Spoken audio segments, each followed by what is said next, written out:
जरांगे पाटील याचा माणूस आहे त्याचा माणूस आहे अशी प्रत्यक्ष तुमच्यावर टीका होते, तर दुसरीकडे तुम्ही राजकीय भाषा देखील बोलू लागलात। विधानसभा निवडणुकीला उमेदवार उभे करण्यापर्यंत तुमची विधानं आहेत, याकडे एकूण कसं बघताय आणि या सगळ्या गोष्टीत तुमचा फायदा नेमका कोणाला होणार याचा काही विचार केला की?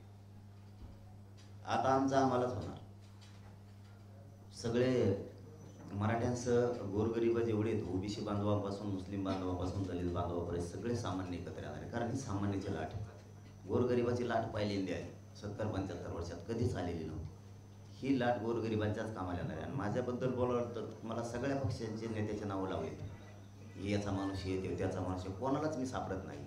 आणि असं आता सोपं नसतं साहेब, एवढ्या मोठ्या समाजाच्या आंदोलनाचा मुद्दा हातात घेणं आणि राज्यभर काम करणं। कोणाची जर शक्ती मागव बसली ना काम करता येत नाही, कारण कोणी जर आपल्याला पाठबळ दिलं ती बस म्हणलं बसायला लागतं, उठ म्हणलं की उठायला लागतं। एवढं सोपं नाही आहे। इथं टप्परसुद्धा नाही, विरोधी पक्ष असो नाही तर सत्ताधारी असो, आंदोलन थांबवा म्हणायची किंवा बंद करायची नसतात। देशातलं म्हणजे मला माहीत नाही, पण माझं व्यक्तिगत मत आहे, देशातलं हे पहिलं आंदोलन असेल की सातत्यानं सलग 1 वर्ष चाललं आहे, हे पहिलं आंदोलन असेल। आणि टेम्पो आंदोलनाचा तेवढाच लाखात संख्या आहे, आजही कमी झालेली नाही।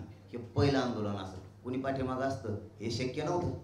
मनोज जरांगे पाटील राज्यभर आता दौरा करतायत, विधानसभा निवडणुका समोर आहेत। ज्या ठिकाणी मनोज जरांगे पाटील जात आहेत त्या ठिकाणी पोलिसांच्या गोपनीय यंत्रणा मनोज जरांगे पाटलांना कोण हातभार लावतंय, कोण पैसा पुरवतोय याचा शोध घेत आहेत, त्याबद्दल तुम्ही काय सांगाल? लागणारच नाही, माझ्याकडे या म्हणा, मीच सांगत होतो मला इकडे तिकडे हिंदुस्थान कोण येईन काय, त्यांना ते शोध लावायसाठी आंतरवालीच्या परिसरात गोदापट्ट्यात ड्रोन सुद्धा सरकारने पाठवले, सरकारीच येते, तपास लागत नाही याचा अर्थ ते ड्रोन सरकारचे, कारण त्याची क्षमता इतकी प्रचंड आहे की ते 30-32 किलोमीटरवर उतरते।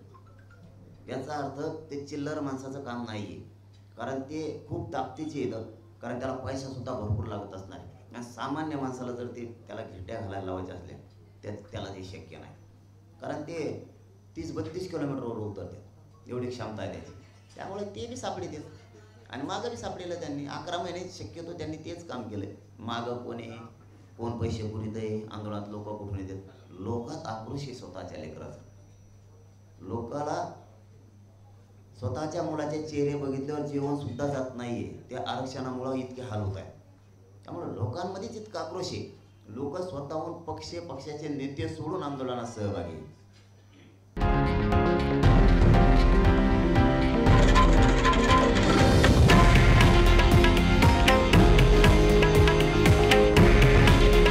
हे आहे देशातील नंबर 1 न्यूज नेटवर्क आणि आपण पाहत आहात TV9 मराठी।